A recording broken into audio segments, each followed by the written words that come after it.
the program that we have put together for you today is actually going to be really, really beneficial. And we've been working on this really diligently to specifically curate this for you. And I'm so pumped because the topic of our discussion today, right? What we're going to be talking about is something that I think everyone really has on the forefront of their minds, and that would be stress, aggression, uncertainty. How do you deal with that? And we've gotten two experts.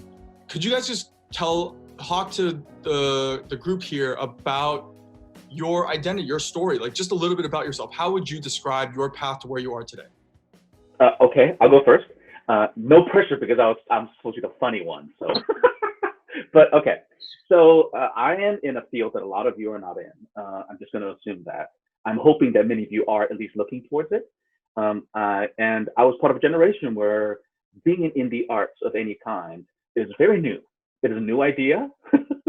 And even my title, artistic director, my parents didn't understand. So my journey went from struggling with my parents to the arts, and then went to Boston, to Seattle, to LA, eventually into film and TV. I sold a couple of movies to Disney and Disney Channel, and then came back to theater because I loved it and missed it so much.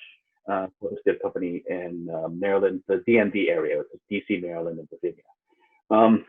Besides that, it's like I'm here because I realized that all of your stories, everything that you've struggled through, my job really is to make sure that I capture those stories and tell them to people, right? Because we don't have a lot of people who are getting an opportunity to hear themselves on stage or in TV and film, even though there's been a popular rush to them.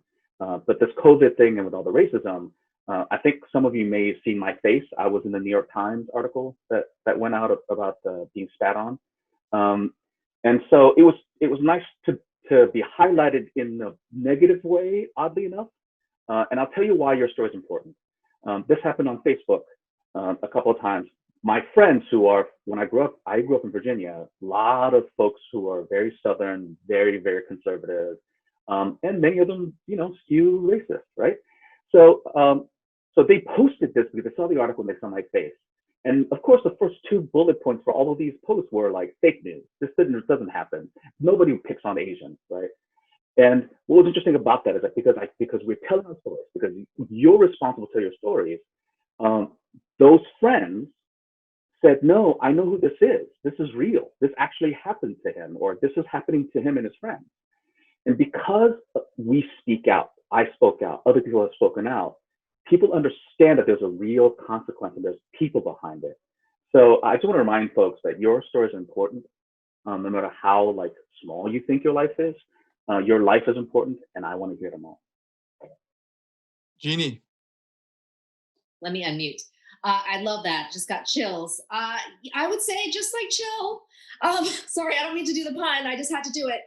I also took a non-traditional route, but grew up in what I would call a typical Korean home with a physician, father physician, who did want me to be a doctor. However, he was progressive enough to know that when I was young, I had this passion for speaking, hence what I'm doing now. And I wanted to be a journalist. So he did promote that. He did. I want to say both my parents thought it was cool, but here's why, because I said I was going to be the #1 journalist in the world. And so, of course, they'll be like, oh, she's going to be famous. Our daughter's going to be rich, that kind of thing, right? So I am a mental health clinician. A lot of what Chil shared, I feel like my job now, I want to say this was a calling. And I did this later in life, so I'm not going to tell you my age, but in my early 30s, when I was searching, having kids and trying to figure out what I wanted to do that I was passionate about, I went back to my own journey of my upbringing and felt like, what I wanted to see was more people being able to address the stigma, our culture, to be able to talk about emotions, where growing up, I felt like I had to be perfect, just right. Follow, if I said anything, I was definitely punished and all that. And yes, I caused trouble today. That's okay.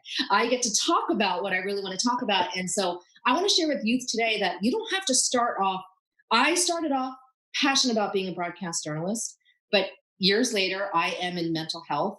However, I believe all those, and I went to business school in between that, just so you know. So I want to say I'm using all of those paths that I went through now. So some people feel like they have to go through college and be stuck and follow this path.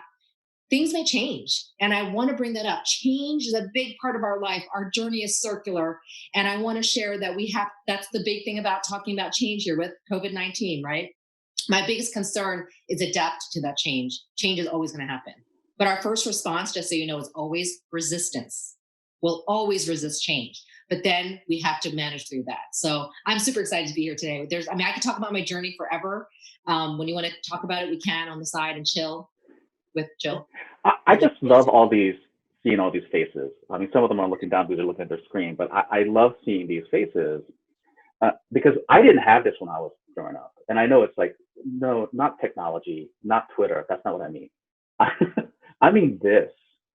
I didn't understand that I was a part of a greater community until I was older, until I was established, until I was an artistic director of a theater company where people are actually coming out to talk to me. So use this as a powerful network, because I'll tell you right now, what you guys are going through, even though if you're in Germany or you're in Milwaukee or Seattle, we have similar journeys. There are things that people have said to you that is similar. And so if nothing else, this is a great network of people that you can rely on and say, hey, this just happened to me. And most of you will probably go, yep, I know what that is. Yep, that happened to me too. And know that you're not alone. Like I oddly enough, because of my position, I am alone in every meeting. I'm the only one that exists in my entire field. So it's rare that I see a room full of Koreans, let alone Asians. So enjoy this network that you have and make sure that you bring everybody up with you. Yeah, that's what I'm like super pumped about, right? Is for myself, really quick, for the previous 5 years, I worked for the Massachusetts House Speaker. I am currently also the executive director for the Korean American Citizens League. And so for me, it's like, having to navigate a political space in which you don't see a lot of Asian Americans, let alone Korean Americans, and having to go through a path in which I didn't have any mentors who looked, sounded, or experienced any of the same things that I did. And that was probably one of the hardest things, right? I feel like had I had somebody who I could look to and just lean on and know that I could trust them, right? Know that I could say, you know what, like I can go to you and just be totally raw, honest, genuine, and share you my fears and anxieties. And I'll be able to at least have somebody who has some degree of perspective. And to both of you, especially growing up and working your way up through industries in which you just don't see a lot of Korean Americans, Asian Americans, people who look, sound, and feel like you, how would you, what kind of advice in a few sentences would you give to a young person who's watching right now, who is going through that same struggle of like, they want to make that leap, right? They want to go to the next level. They want to try something that is against the norm of what their parents are pushing them to do, but how? I'll start. I do a lot of coaching on that with parents. I would say, well, we tend to let's just say you guys are all students, right? Most of you are probably students. Having that tough conversation with parents, we tend to start with what we don't want to do. We just talked about that. I would ask you to start with what you want to do and why. So I gave an example to Chil and Sam when we're talking about this, that I say, why don't you start the conversation like this? Let's just say you want to go into psychology. I think this was an instance that I had someone dealing with, and say, Mom, Dad, or Amma, Appa, I am going to be the number one psychologist in the nation because a professor of mine at UNC told me that I have this skill that no one else has. And I can't wait to be a psychologist. I'll go through graduate school. I'll do all this stuff. And then I'll write books. You're going to be so proud of me. Instead of saying, Mom, I don't want to go to med school. Or I would rather not go to not art school, because I don't know if that's just generally speaking what they're going to suggest, but like law school or a dental school, whatever that is. I'm being very stereotypical here, but college students are still dealing with this. I always say, start with your strength. The parents need to hear that. The minute you'd already disagree, of course, their defenses are up and they're going to go like this. They're like, no, no, no, no, no, we know better. And speaking as a mom, I also relate to parents. That is why sometimes I say, hey, I'm in a unique position. I fight the tiger mom thing all the time. And I'm being very vulnerable here that I'm like, I remember the way I grew up. I don't want to be like that to my kids. So the difference here is because of my field, I am trying to foster that talk on emotions. You know, something simple as I'll even ask my kids, what's making you stressed? So anyway, starting with that, start with your strength. Really talk about why you want to do it. They need to see the passion, not the disinterest in what you don't want them to do. I mean, what your parents don't want you to do. I hope I'm making sense there. I see in the chat that Vivian is the comedian because some of these answers are really hilarious. Where are you, Vivian? Look, yes, and the thing to remember with your parents, because you know they're your parents, you can't avoid them. You have to deal with them some way. Is that it's tough in where you are right now to think through their eyes, and I get that. But when you answer them in your moment of anger, just take a breath and just look through their eyes. You know, you can still get what you need, but you still have to look at their perspective, right? I didn't understand think about it, in the ingrained language of Hanguk, they don't say, how are you? They say, did you eat? Right? Like that's what they say to you. And so part of what they're trying to do is they just want to make sure that you're eating, like that you're healthy, that you have your basic needs, right? And a lot of these immigrant parents, their whole idea is about just make sure that your basic needs are covered. That's why they try to get you to do this, like skipping and do these bigger jobs, because they know your basic needs to be covered, right? This is somebody coming from who's an artist. I had a knockdown, drag out, verbal, like it was a terrible, horrible fight for like 2 weeks. And just for reality check, my father had a stroke the week after that fight. So I probably am responsible for raising my father's blood pressure and getting him sick. Like I understand that. So know that it was an easy path, right? But that's because I was young and I argued from the wrong place. I just argued from my point of view, and my parents didn't understand that. Now, with that, after just listening to your parents, you still need to create a safe space for you. I'm going to tell you now, the hardest thing you're going to do when you journey out is to find allies, find people they don't have to look like you, they don't have to talk like you. You just need to find your island of misfit toys, right? It could be anything. It could be like, I don't know, if you yarn, like find a yarn club. Do something that's outside of what you're doing to keep you mentally centered. Because I'm going to tell you, in my position, I was never allowed to fail because I'm the only one. Like I basically got one shot every time. One shot, that was it. I had to get it right every time. And I failed a couple of times, and my whole career came tumbling down once. But at that time, I didn't have a network of cohorts. I didn't have allies that supported me through tough times, right? What everybody's been here talking about. I finally found those cohorts, and the second I found those cohorts, my career like skyrocketed.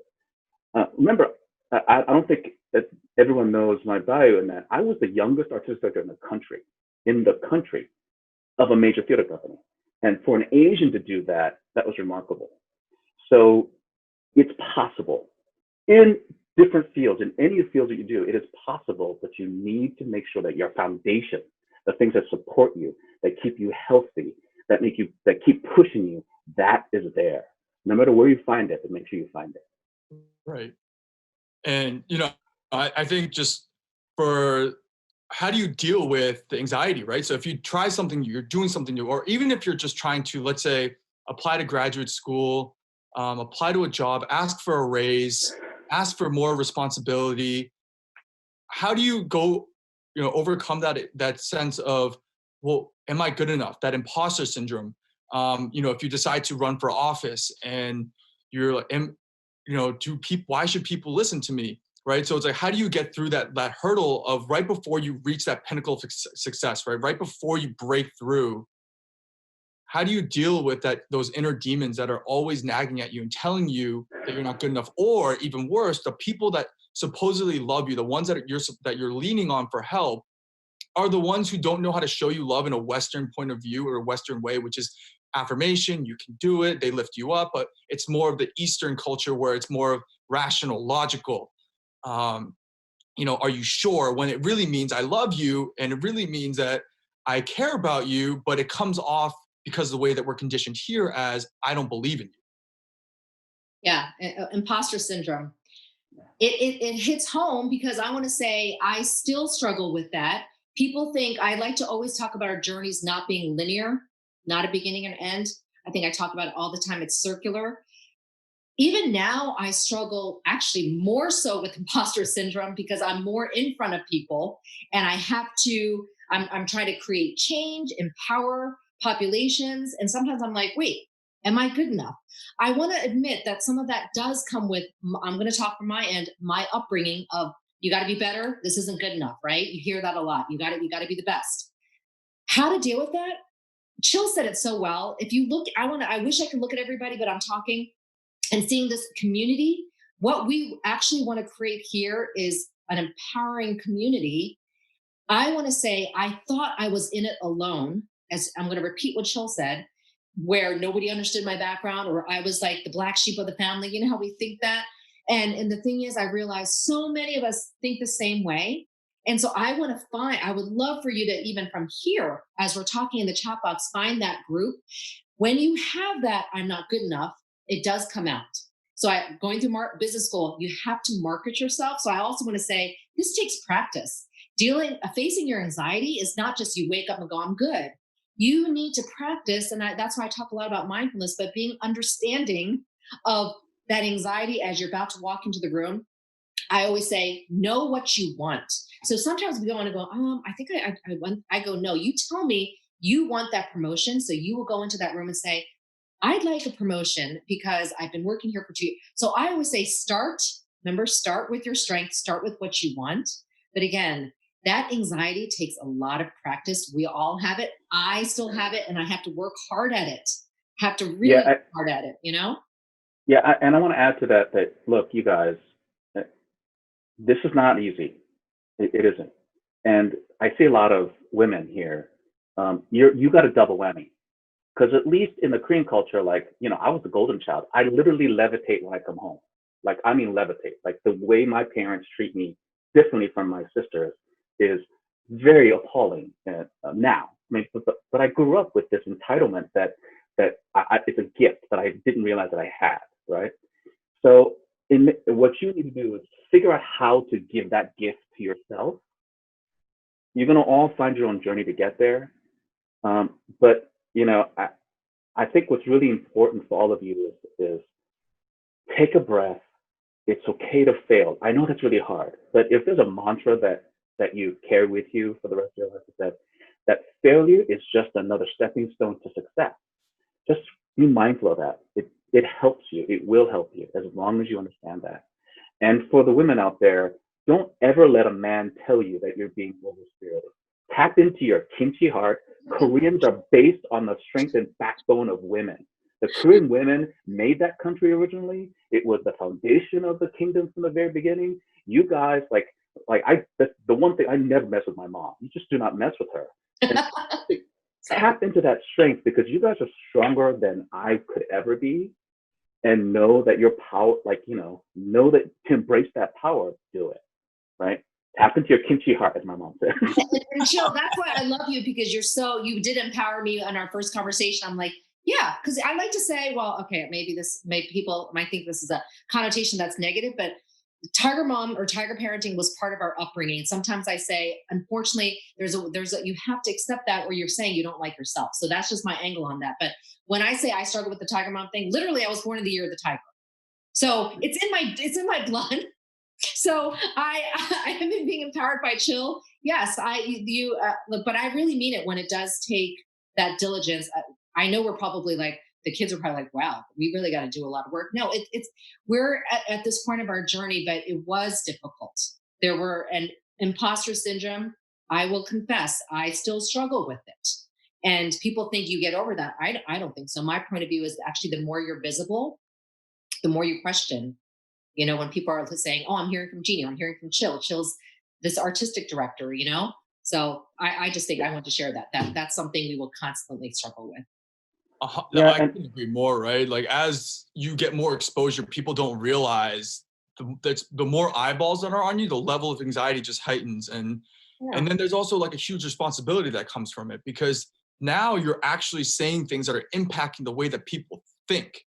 And when you do that, then people will then reciprocate with either giving you their opinions, they'll agree with you, but then when they don't, they'll be that's like it hurts like a thousand cuts, right? And um so one of the things I definitely wanted to get to before we go to Q&A time, because I thought this was super, super important that we touch, was how do you get comfortable being uncomfortable? Like, how important is that to success? How important is that to happiness? And how important is that for growth?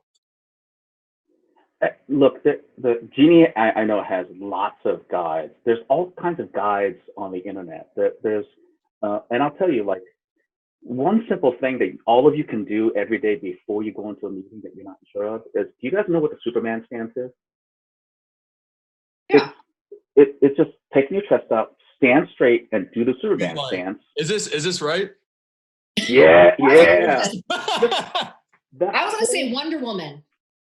Yes, Wonder Woman stance. Absolutely. The superhero stance. So let's take the gender out of it. Do a little, you can trick your body and your mind to fix the weird crap that's happening in your head, right? There are things to do that.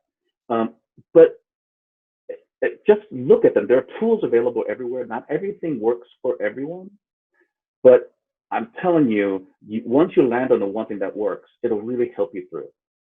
But again, the last thing I really want to just remind everyone here is success isn't created by necessarily just an abundance of success.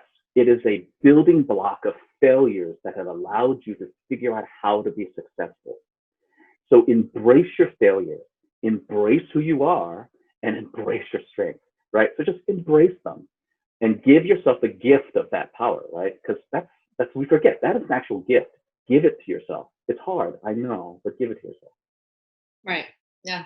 You said it perfectly. I just put it in the chat box because we tend to look at what we don't have or what we don't have enough of or what we're weak in. So I would say you focus on what you have because there's some strength you have that you know you have. You bring that out.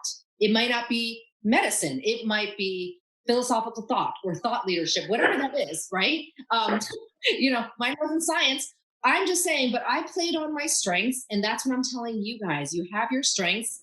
You play on those strengths. You've heard this before, but bring those out, and you kind of put your weaknesses aside. But you're going to up your strengths, and just the weaknesses will be there. So I know you're laughing. Yeah, no, I'm laughing because Gina wrote this. Trump seems to be a perfect example, and not to get political, but he is a perfect Let's example. get political.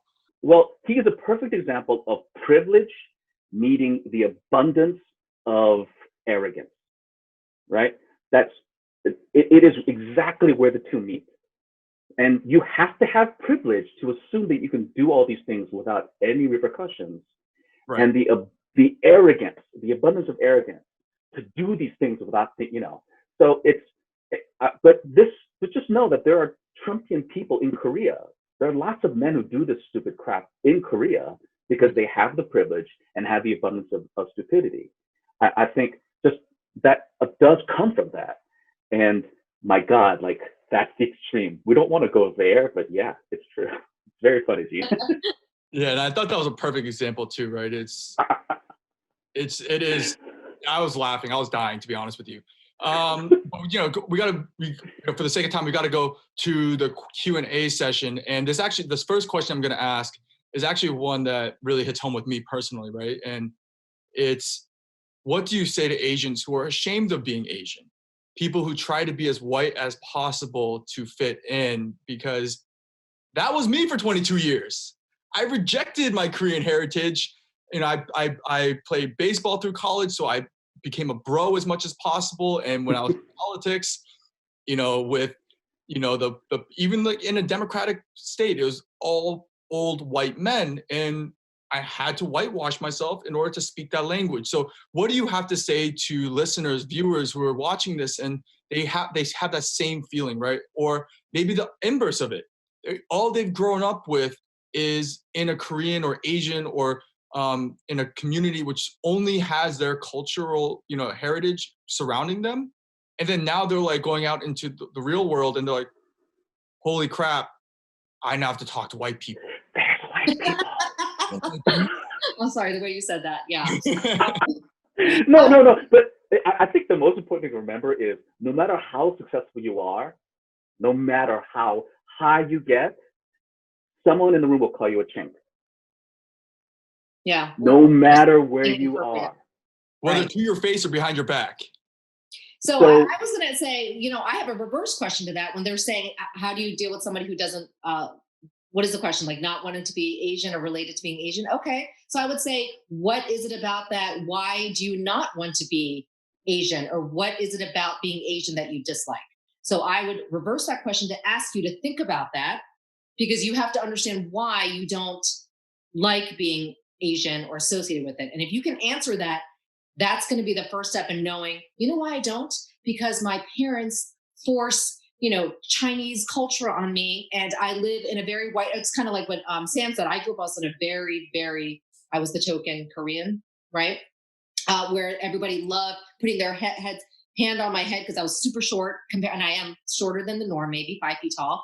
And I had blonde hair, blue-eyed friends. But I'm saying, I'm going to ask you to think about that. Why are you asking that question? What is it about your Asian heritage you dislike? That is okay to answer.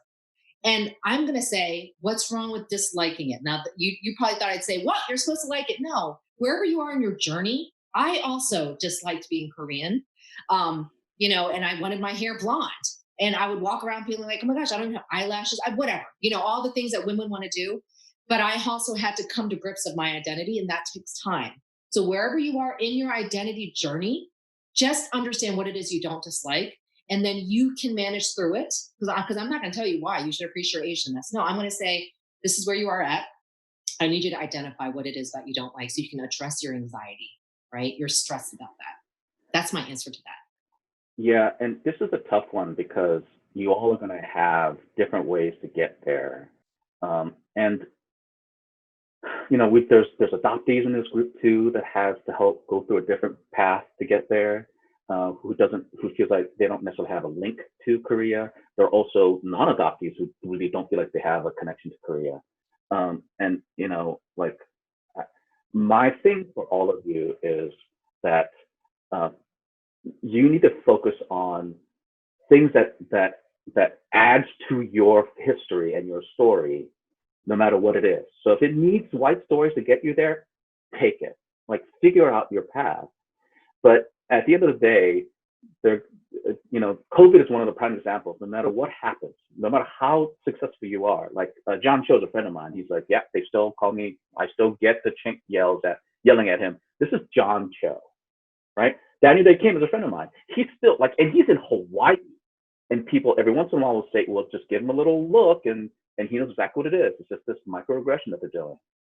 So don't think that you're going to be ever, quote unquote, fit in as a white person. That's not going to happen. The other reminder is you can change your first name all you want. You can, from your Korean name, or if you don't have a Korean name, and if you don't necessarily even have a traditional Asian name, your face will always leave the room.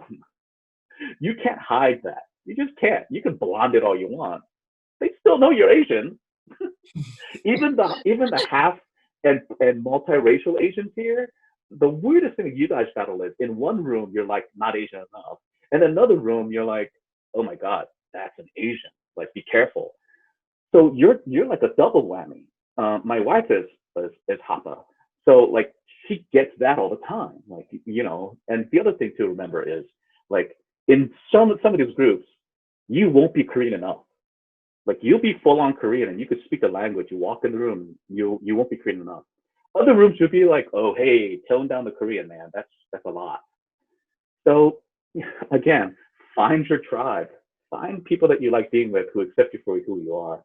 It's hard enough living with yourself.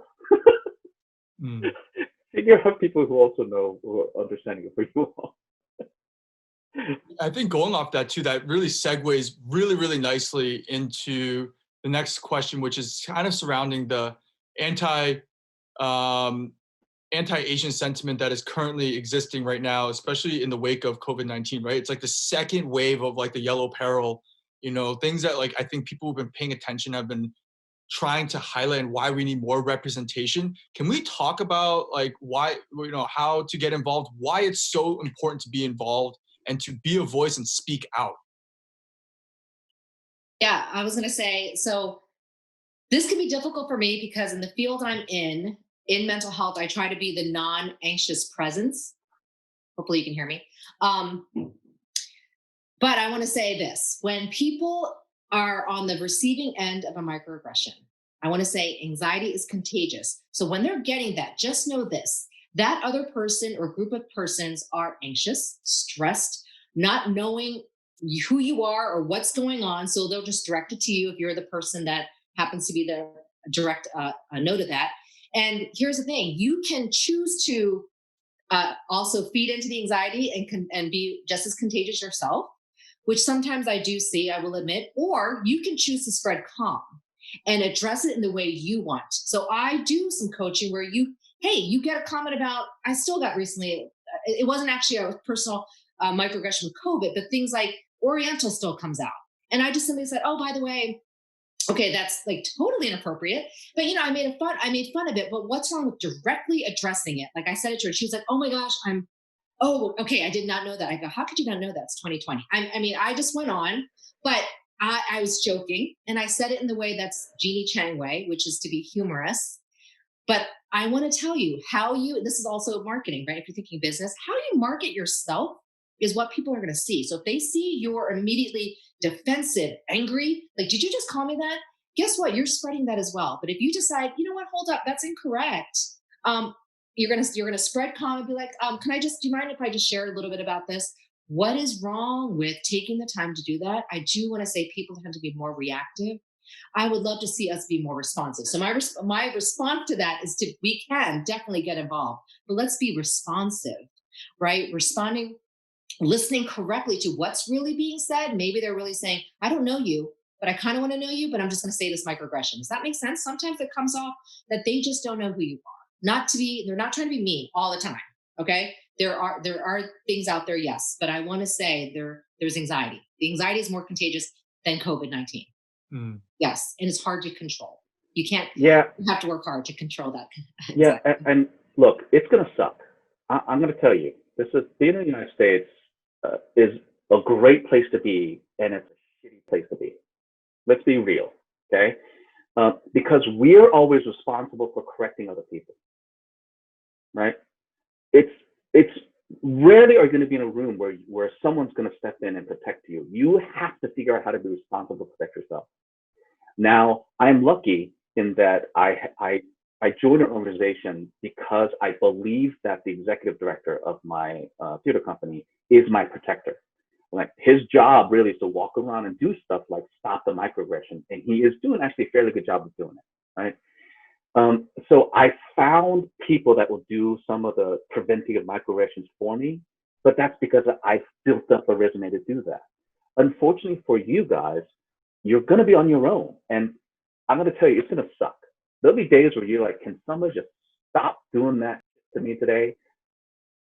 There'll be times when someone will walk up and just because you're on the computer, assume that you're the tech person. And it will be frustrating. And if you get mad, right? But unfortunately, know that is going to happen. It's okay, because a lot of people are stupid. And just remember that these people are not bright. Even the worst ones come from the left, not the right. Because the GOP, the conservatives, they burn they burn the crosses. They wear you. It's clear they're the racists. The ones that's really hard to take are the ones who are the liberals, who are giving you the hugs or being supportive, and then will slip in a little thing where you just go, wait a minute, what did you say? And that's going to piss you off actually the most. Just prepping you. But unfortunately, just know that it is still going to be your responsibility to correct them, and it's going to suck. But it's there. We have to take responsibility. I totally agree, and it's something that we all have to come to grips with, right? And this is why we need to educate ourselves. This is why we need to because speaking out and speaking up takes practice. It doesn't come immediately. It takes a while for you to understand how to disengage people, how to engage with people, and then also how to navigate the situation. And it's understanding the environment, it's understanding the situation, and really learning how to find your voice.